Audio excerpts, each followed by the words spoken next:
Estamos en otra emisión de Dimensión Documental y hoy nos acompaña la productora y realizadora Alejandra Guzzo, miembro del grupo Cine Insurgente. Y para encontrarnos en esta nueva emisión, Alejandra, queríamos preguntarte cuál fue el origen de Cine Insurgente y cuáles son sus objetivos. Bueno, Cine Insurgente empezó, a ver, déjame hacer memoria bien, formalmente en el año 98. Igual había gente que se venía juntando desde antes, con experiencias de noticieros obreros, alguna cobertura pequeña de alguna de las luchas que había en el 97. Pero el nacimiento formal del grupo es con Diablo, Familia y Propiedad, un documental que, bueno, dirigió Fernando Kretschmer, y ahí se empezó a juntar un número de gente, ahí me integro yo también. Y se empieza a pensar en la idea de hacer un grupo de cine militante con el objetivo que de algún modo seguimos manteniendo, ¿no? Que es registrar todas las luchas y que sirvan como herramienta audiovisual para, bueno, avanzar en el campo de la lucha que esté dando determinado grupo de trabajadores, de organización. Un poco eso fue el origen. Recuerdo que Diablo, Familia y Propiedad es una de las primeras películas también que se estrenó en formato digital, en una sala de cine, ¿verdad? Sí, eso fue bastante así por casualidad, porque te acordarás que en aquella época no existía eso y fue como medio la audacia de ir y preguntarle al del Cosmos, que sabíamos que había habido un estreno previo que no había durado mucho tiempo, pero que le había dado la posibilidad esta gente de pasarlo. Y bueno, lo hicimos. Lo sorprendente fue que la gente fuera, que pagaron entradas para ir a verla, que se mantuviera en cartel. Incluso te diría que estuvo 5 semanas. La tercera semana empezó a tener más público, la cuarta tuvo más público que la primera semana. No obstante eso, igual no hubo posibilidades de seguirla manteniendo porque había un contrato ya con una distribuidora bastante conocida, por cierto, que es la que proveía de documentales al Cine Cosmos, y bueno, la productora dijo, bueno, ya esta gente se tiene que ir. Pero si no, se hubiera quedado más tiempo, porque la gente empezó a ir más y no menos, ¿no? Y más allá de estos estrenos en salas que han tenido, los documentales de ustedes circulan en otros ámbitos. ¿Ustedes promueven también el debate con el público? Sí, en general empezó la práctica como casi todos los grupos después, y los que habían existido, de los que un poco todos somos como seguidores o nos consideramos un poco, entre comillas, herederos de los 70, ¿no?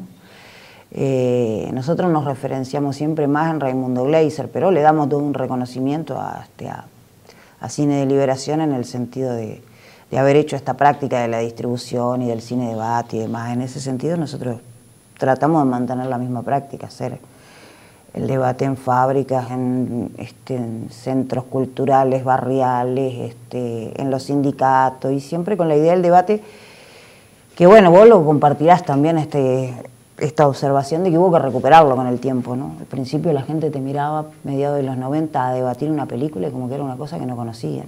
Ahora se recuperó bastante eso.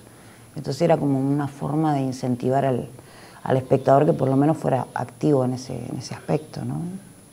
Nosotros notábamos un cambio muy fuerte después de lo que fue la crisis de 2001. En el sentido de que, bueno, los debates eran mucho más participativos, más álgidos, y también, bueno, se generaban algún tipo de acción también a través de lo que era el documental. ¿Ustedes cómo lo vivieron eso? Yo personalmente lo viví como que a la gente se le fue el miedo, porque había como un silencio instalado en el medio de los 90 que era como terrible. Producto de eso, no obstante vos incentivabas a la gente a participar en un debate, costaba un montón. La gente no participaba. Ahora un poco estoy repitiendo esa experiencia con Uruguay, estoy haciendo muchos debates allá y le cuesta un montón a la gente hablar, siendo un país que tenía como mucho esa práctica, ¿no? Así que me parece que el 2001, entre tantas cosas que trajo respecto de lo que nosotros hacemos, trajo un poco la apropiación por parte de la gente de las películas. No solo debaten, sino que por ahí se plantea la necesidad de adquirirla, de llevarla, para hacer ellos sus propios debates y sacar sus propias conclusiones, su práctica política, que eso no se ha perdido, ¿no? Creo que es un poco eso lo que hemos visualizado en este tiempo. Y vos nombrabas Uruguay, y está relacionado también con el documental que vamos a presentar hoy en el programa, Las penas son de nosotros. ¿Cómo surge ese documental y de qué trata? Y la verdad que ese documental surge de la total casualidad del tiempo y la oportunidad de estar en Las Piedras. Yo estaba ahí pasando Navidad y me iba a quedar para Año Nuevo, y fue cuando estalla el conflicto de los obreros del frigorífico, que está muy cerca de la ciudad de Las Piedras. La ciudad de Las Piedras está más o menos 20 kilómetros de Montevideo, pero como es la zona más, no para el lado de las playas que rodean a Montevideo, sino para el lado más hacia el interior, hacia el norte, no es una zona tan transitada. Históricamente fue muy fabril, pero ahora todo eso está cerrado, casi todas las fábricas, y solo quedan un par de frigoríficos. Este igual es uno de los más importantes.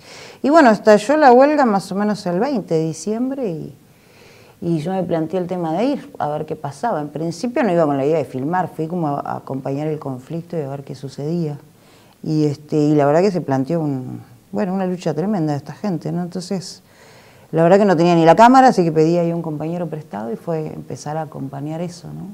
Con la idea de hacer un pequeño corto, nada más que eso, para que les sirviera a ellos, para por lo menos tener algo para referenciarse, porque la verdad que estaban en una soledad muy grande, nadie los estaba acompañando, la prensa no iba, tampoco iban otras organizaciones, no sé, fue muy raro que no fuera nadie, y creo que eso le dio mucha validez. Y bueno, a medida que fue transcurriendo un poco la historia del conflicto, que se hizo muy largo, eso fue agrandando también la película, ¿no? Y la necesidad de seguir, porque ya ellos que te pedían que estuvieras ahí, que era como, no iba nadie más, ¿viste? Recién los medios empezaron a aparecer, no sé, últimos días de enero, primeros de febrero, cuando ya se habían hecho bastante famosos, cuando había pasado a ser noticia de tapa de los diarios, pero esos días de diciembre no. Entonces empezó así, de casualidad. ¿Y cómo enmarcas esto de que en Uruguay un conflicto obrero de importancia no tuvo cobertura mediática? Y cómo esto lo marcas también en el presente uruguayo, ¿no? En este gobierno del Frente Amplio.